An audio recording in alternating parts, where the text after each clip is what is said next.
Hello, my name is Carrillo, and this is my video on inclusive leadership.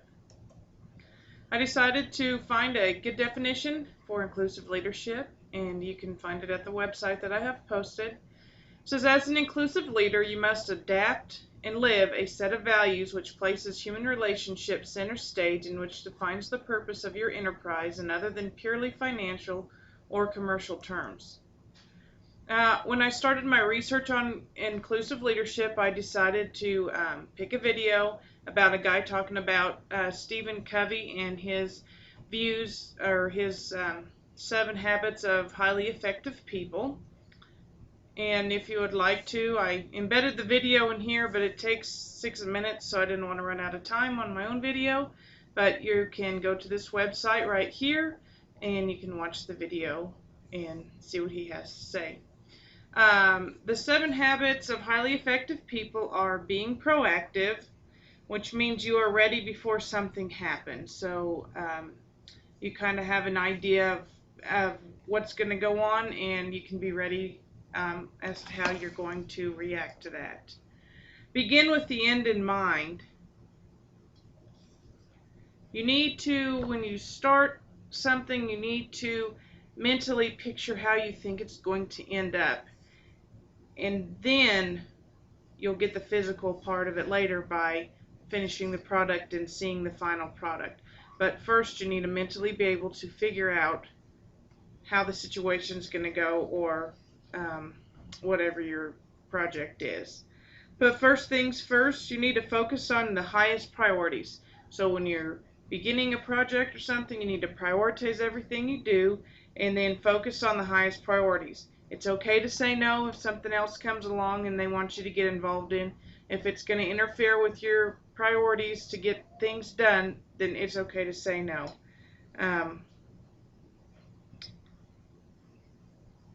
Think win-win is when you stick to your true feelings, values, and commitment.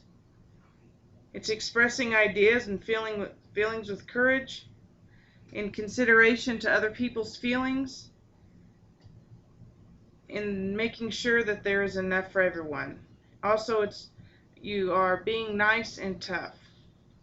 Seek first to understand and then to be understood. You need, in this one, he talks about listening without trying to tell about a similar situation. You need to try to get that person's full understanding of the situation before you go ahead and give input. I believe this is probably the hardest one for me because I always want to go ahead and tell them what I think before I fully understand the big picture of what they're talking about. Synergize, this is my favorite one. 2 heads are better than one. I think teamwork is the best. You have to have teamwork, open-mindedness, finding new solutions to a problem, and the ability to gain a new insight. And the last one, sharpen the saw, is preserving and enhancing the great assets you have. This kind of goes along with the video on Bob Davis where he says certain people are born to be leaders. They just need to fine-tune some of their leadership. So this kind of goes along with what he had to say about enhancing the assets that you've been given and fine-tuning those to make yourself be a great leader. Stephen Covey says that empathetic listening gets inside another person's frame of reference. You look out through it. You see the world the way they see the world. You understand their paradigm. You understand how they feel. In the next slide, I will give you a link on understanding what a paradigm is.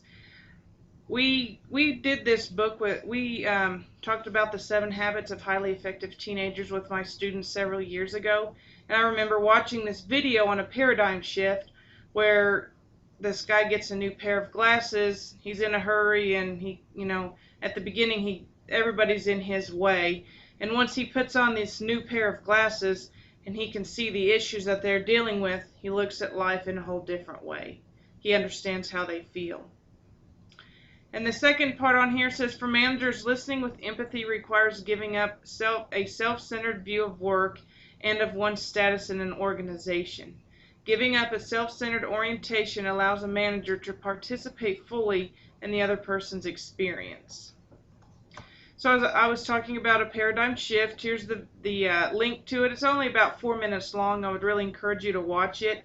It's a very powerful video talking about how you can see when the guy put on a new pair of glasses, how he saw the world from a different view. He saw it from their view. It's a very powerful video. Actually, we showed it to our students at school. They wanted to watch it 2 or 3 times because it was just that meaningful to them. And I work at an alternative school, so some of my kids at first, were too tough to watch something like this. And after the end of the video, they thought, wow, everybody does see the world differently, and everybody deals with different issues every day. I also, in my research, watched a short video by Lewin Hall and his views on inclusive leadership. He said making the most of everyone's unique skills and perspectives help how we all view the world differently. We need to consider alternative perspectives, allowing us to view solutions from different angles.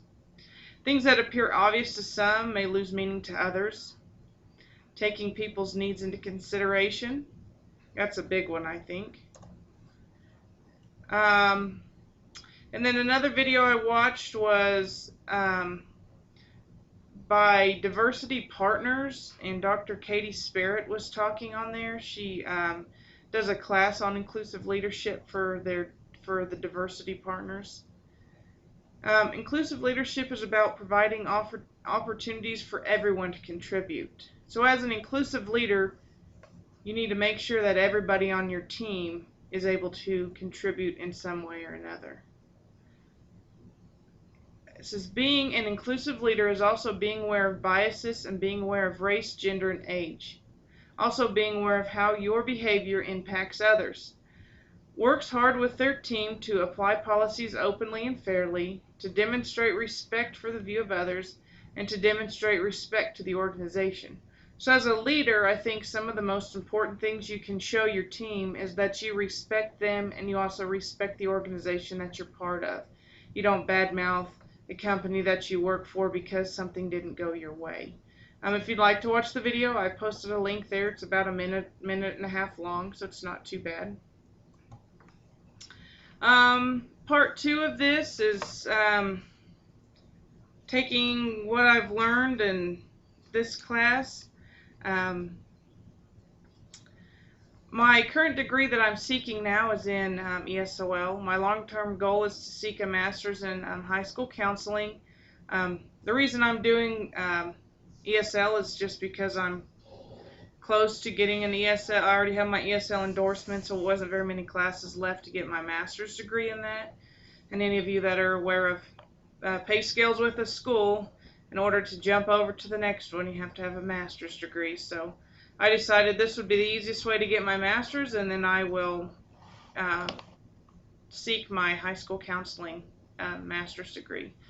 But for now, if I was to be an ESL instructor, I would encourage the students who are struggling to learn the English language, reward the students for their accomplishments. There's several ways you can do that. Just a pat on the back, a sticky note on their paper letting them know that they did a good job. If they earn a certain, set goals for them, if they reach their goals, then, have different rewards for that. I can work side by side with the teachers to help the students be successful, so I can either give suggestions to the teachers as to how they can modify the students' work, or I can get suggestions from the teachers as to how I can better help the student in their class. I need to let the teachers know that I appreciate them and all of their hard work. Let the teachers working with the students and helping them reach their goals. Another big issue would be understanding the different cultures that students come from and understanding the values and beliefs, especially how they value education.